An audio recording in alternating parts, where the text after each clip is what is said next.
What's going on YouTube? It's Wayne with Wayne's Fish World, and today I want to talk about a good subject, and that's lighting on your aquarium. What kind of lighting do you need on your aquarium? What kind of lighting should you have?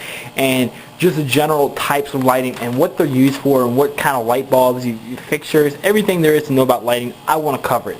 So first of all, I'm going to start off with what kind of light fixtures are there. There's a couple different incandescent lights. They're mainly screw-in lights. They're fairly cheap. You can find them at Walmart. They're basically for the beginner, and you can't get any more beginner than those. They're meant for basically fish-only tanks. Maybe you could thrive some plants in there if it was a very, very shallow tank, or maybe some very low-light demanding plants like Java fern or something. But other than that, you're not going to be successful growing anything such as live plants and corals, photosynthetic organisms with those lights. There's also power compacts. Power compacts are a light fixture that wraps around itself, and what it does is it's compacted lights. It's more than one light fixture welded together, and they've got all the little pins on one side. That way it saves space and you can get more lighting in them. Usually they go around 65 watts a bulb. You can get them a little higher sometimes, a little lower, but usually around 65 watts a bulb. You also got your fluorescent lighting. Fluorescent lighting comes in different sizes, a lot of different variations. You've got your T12s that are very high output. You've got your T8s. You got your all the way down to T5. Sometimes you can find T2s. T1s are very tiny. They don't even look like T5 fluorescent lights anymore.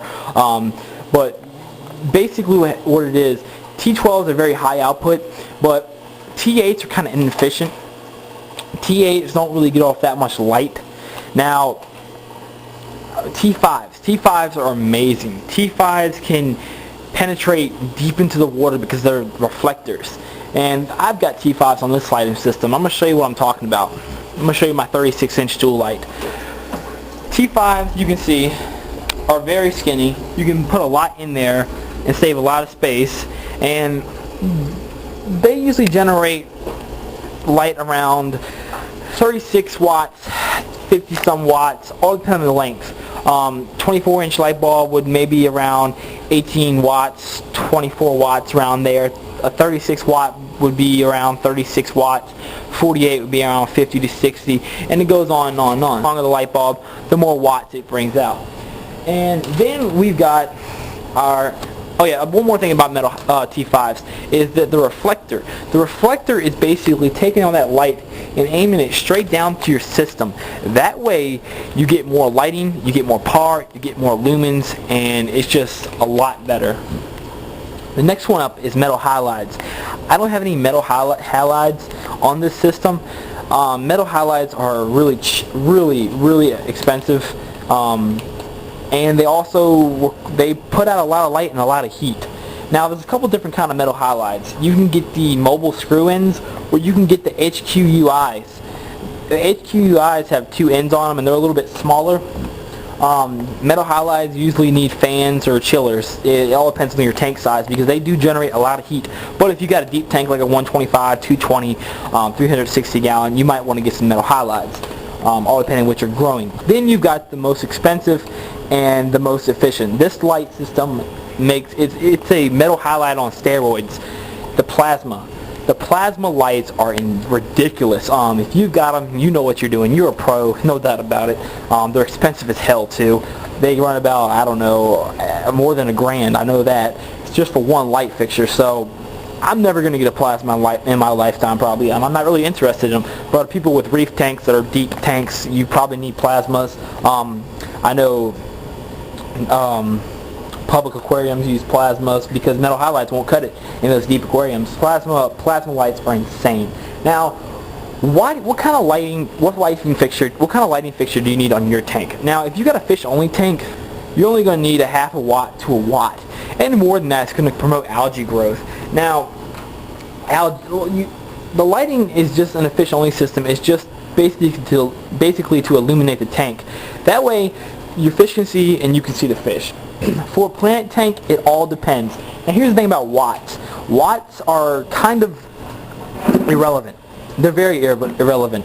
Now, back in a couple years ago, watts was the right way to go. It was just like a rule of thumb with one inch of freshwater fish per gallon. It's just a rule of thumb. And watts are basically as a guideline for beginners because they can get you started. You can get a let's say a 20 watt T5 on a 10 gallon. You think it's putting out more than an 8 watt T5. Well, in reality, you're getting more par and lumens in a T5 because it's got that reflector, and it's got more it's just simply got more output. So you really need to learn before you get your lighting system, what kind of tank do you want? I've got a planet tank, and I've got a reef tank too, and I've got a pond.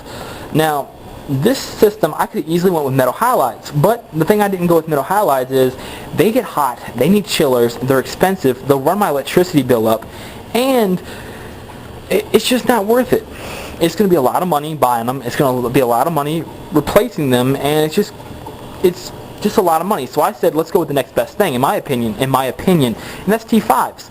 T5s can really reach down deep. Power compacts are good too. My man, I'll put your name right here. He's always getting on me about power compacts and stuff, but I think T5s are better. If you think power compacts are better, give me your history with power compacts versus T5s. So you're basically wondering, what kind of lighting system do I need if I have a planet tank? Now, most of the people out there's very few people on YouTube who have a 125 gallon planet tank. If they do, they look amazing, or, you know, there's not many people out there who have 125 gallons. So what kind of lighting system do I put on my tank? Like I said, if you've got a freshwater tank or a saltwater tank with just fish only, no live organisms such as plants and corals or photosynthetic organisms, you can get away with cheap lighting. You can get strip lights, you can get fluorescence, you get whatever you want, and you'll be fine. And the truth is, you don't want to have too much light on there, because if you've got nothing to remove that out, the substance that will promote algae, you're going to have an algae bloom. Now, if you got a live planet tank, what kind of lighting do you need? Well, you need to think about the depth of your tank. The depth of your tank is most important. Metal halides would have been superior to the T5s on my tank. It would have. I'm not going to lie. But that's why I'm putting a lot of T5s on my tank. I'm sorry. If you've got, I say, a 10 gallon tank, you can get away with, all depending on the type of your plants. Generally, Asian plants need more light, generally, most of the time.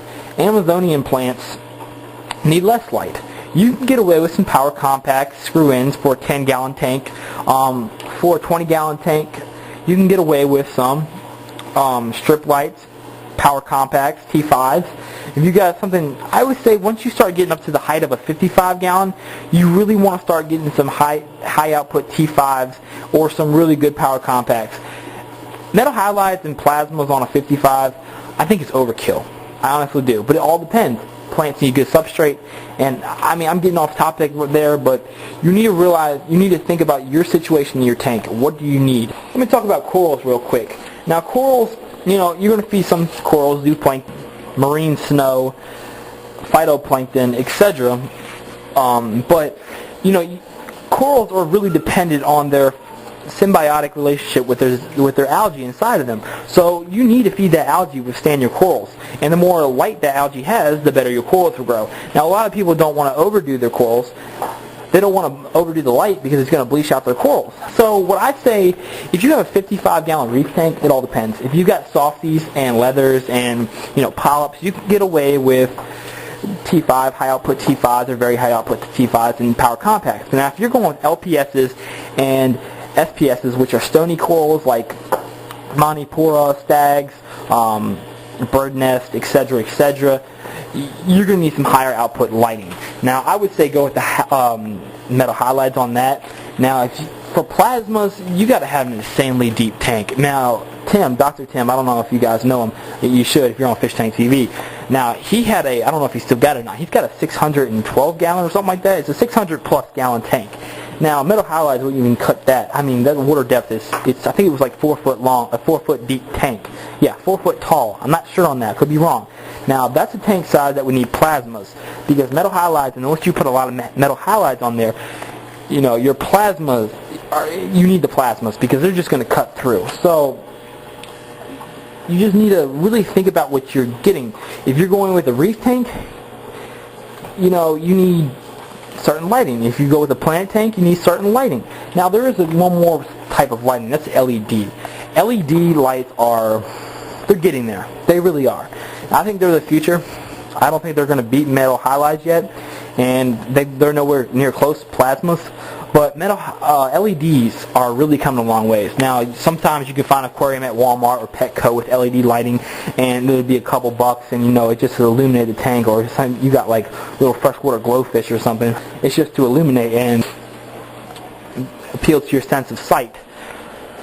LED can become the next best thing. LEDs can become insane. They can withstand corals, planet tanks, and penetrate into deep level zones of water where power is needed and they can't be reached with T5s or power compacts. LEDs can really make a difference in your tank. And check out my Iranian red rainbow starting to color up again. I was worried about him in the pet store when I first got him. He was solid gray. He's starting to get his color back. Anyway. And there is one more type of lighting out there, which is called the hybrid lighting. They come in different sizes, different shapes, different name brands, etc. Hybrid lightings are basically metal halides with either LED light or T5 with LED light, or metal halides with power compacts or T5 and LED, or a mixture of any combination. It's basically, hybrid lighting is more than one lighting system in a light fixture. Example, T5s with LEDs, or metal halides with supplementing actinic power compacts, and with moonlight LEDs. That's basically what hybrid light is, and that's really good for reef tanks. You can create dust-on effects, and etc. Now, that leads us one more thing to talk about, and that is the Kelvin temperature. There's a few things in lighting you should consider, and I would love to cover it in this video, but the video is getting long enough as it is, and I'm thankful for you guys that are watching the whole thing all the way through. So, you got Kelvin temperature, lumens, par, and wavelength. If you want to learn about lumens, par, or wavelength, if you got any questions about it, message me or send a comment, and I will answer your question as soon as possible and the best I can. That goes with any video. But Kelvin temperature. Kelvin temperature. What is Kelvin temperature? Light emits heat. You got your coldest light, which is red, and you got your hottest, which is white. And you kind of look at the rainbow, it's the same thing. But that goes back to wavelength and all that stuff, so we won't get too much in that. And Kelvin temperature. Kelvin temperature. You can get different color lights in your system. You can get pink, which are plants, which are very low Kelvin. You can get a bluish, which are around the mid Kelvins. You can get brights around 10,000 K daylights. You can get any color of the rainbow, almost any color of the rainbow you want. Now, what kind of Kelvin do you need for your tank? If you got a fish-only system, I recommend daylight bulbs. That way you don't get that much algae. You're going to get a little, but, you're not going to get as much if you use actinic in a freshwater system. Oh my God, here's a good tip. Never ever run an actinic bulb on a freshwater tank unless you got a UV sterilizer. Don't take my advice, find out the hard way. You have an insane algae bloom. Okay, so what kind of lighting system would you use for a planet tank? What kind of Kelvin would you use? You're going to want to use somewhere around a low spectrum, like a 67,000 K, 6,500 K, even down to 3,500, 3,000 and 5,000. Get it low. The plants love that. It might promote algae, so you got to watch out. You got to watch how much fertilizer you're using, how much light you got on your system, how many plants. More plants with higher light can, reduce the algae. As it goes with high light and a little bit of plants, it equals more algae. So you want to have a low spectrum for your plants. And what about your reef tanks? So your reef tanks, they like a it varies. You can get 10,000 Ks on them. You can get 6,600, 6,700 K, which is actinic 50-50 look. It's a half daylight, half actinic. And you can get the actinic 420s NMs or the 460 NMs, and it can vary. There's a lot of different Kelvin readings, and the videos kind of get long, but that's the basic Kelvin bulbs out there. I'm sure you can get some different color spectrum bulbs for, you can order at your local fish store. You can find color enhancers, daylight, full sun, actinic, deep blue. There's different kind of brands out there. And when full sun means, it's going to be bright. Your color max is going to be more of a pink. Your deep blues are going to be more of a deep blue, actinic blue. So you got to remember that. So that's basically my video on lighting. I didn't cover everything, and I know somebody's going to comment me saying I didn't say something in the video. Well, the video is kind of getting long, so that's what I got to say about it. If you got any more questions, let me know. Any questions at all, let me know.